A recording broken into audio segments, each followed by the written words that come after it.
Sabbath ദിനത്തിൽ UAE-യിലെ യഹൂദന്മാർക്ക് എതിരെ ആക്രമണം ഉണ്ടായേക്കുമെന്ന് ഭീഷണി.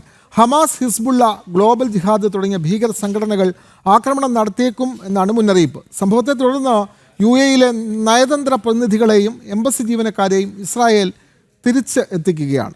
വിവരങ്ങളുമായി ഐസൺ ജോസ് ചേരുന്നു. ഐസൺ, വളരെ പ്രധാനപ്പെട്ട ഒരു വാർത്തയാണ് ഇപ്പോൾ പുറത്തു വരുന്നത്. സബത്ത് ദിനത്തിൽ UAE-യിലെ യഹൂദന്മാർക്കെതിരെ ആക്രമണം ഉണ്ടാകുമെന്നുള്ള ഭീഷണി ഇപ്പോൾ ഉയർന്നിട്ടുണ്ടല്ലോ. കൂടുതൽ വിവരങ്ങൾ.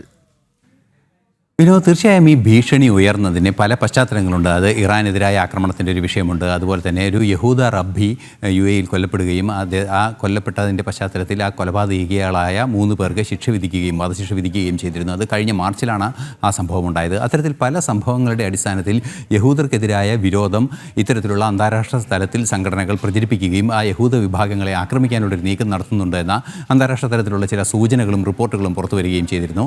ഇതിൻ്റെ അടിസ്ഥാനത്തിലാണ് UAE-യിലുള്ള നിരവധിയായ യഹൂദ വിഭാഗങ്ങളിലുള്ളവർക്ക് കൃത്യമായ നിർദ്ദേശങ്ങളെല്ലാം തന്നെ UAE ഭരണകൂടം നൽകുകയും ചെയ്തത്. നേരത്തെ സൂചിപ്പിച്ചതുപോലെ ഹമാസും ഹിസ്ബുള്ളയും ഗ്ലോബൽ ജിഹാദ് ഉൾപ്പെടെയുള്ള ഭീകര ഇസ്ലാമിക സ്വഭാവമുള്ള സംഘടനകളാണ് ഇവരെ ലക്ഷ്യം വയ്ക്കുന്നതെന്നാണ് മനസ്സിലാക്കാൻ സാധിച്ചത്. ഈ ഒരു പശ്ചാത്തലത്തിലാണ് അടിയന്തരമായ ചില ഇടപെടലുകളെല്ലാം തന്നെ ഇസ്രായേലിൻ്റെ ഭാഗത്തു നിന്നുണ്ടാകുകയും UAE-യിലെ ഇസ്രായേൽ സ്ഥാനപതിയെയും അതുപോലെ തന്നെ അറ്റാഷകളെയും, അതായത് ആ സ്ഥാപനത്തിൽ നയതന്ത്ര സ്ഥാപനത്തിൽ ജോലി ചെയ്യുന്ന യഹൂദ വിഭാഗത്തിലുള്ളവരെയും എല്ലാം തന്നെ തിരിച്ചെത്തിക്കാനുള്ള നീക്കങ്ങൾ ഇന്ന് രാവിലെയോടെ ആരംഭിച്ചതായി റിപ്പോർട്ടുകൾ പുറത്തു വന്നത്. ഇന്നലെയാണ് ഇത്തരത്തിലൊരു മുന്നറിയിപ്പ് UAE-യുടെ ഭാഗത്തു നിന്നുണ്ടാവുകയും ആ മുന്നറിയിപ്പിൻ്റെ അടിസ്ഥാനത്തിൽ ആളുകളെ യഹൂദരെയും അതുപോലെ തന്നെ ഇസ്രായേലി പൗരന്മാരെയും എല്ലാം തന്നെ തിരിച്ചെത്തിക്കാനുള്ള ഒരു നീക്കങ്ങൾ മുന്നോട്ട് കൊണ്ടുപോവുകയും ചെയ്തത്. നിലവിൽ നമുക്ക് ലഭ്യമാകുന്ന സൂചനകളനുസരിച്ച് ഇത്തരത്തിലുള്ള ആക്രമണങ്ങൾ നടത്താനുള്ളൊരു നീക്കം ആഗോളതലത്തിൽ ഉണ്ടാകുന്നു. അത് പ്രത്യേകിച്ചും UAE-യിലൊക്കെ അവർക്ക് ഈ ഇറാൻ്റെ നേരെ നടന്ന ആക്രമണത്തിനൊക്കെ പ്രതികാരം ചെയ്യാൻ ഇറാനെ അനുകൂലിക്കുന്ന പല സംഘടനകളെയും അനുഭാവികളും അല്ലെങ്കിൽ അത്തരത്തിലുള്ള ആശയ അനുഭാവികളെല്ലാം തന്നെയുണ്ട്.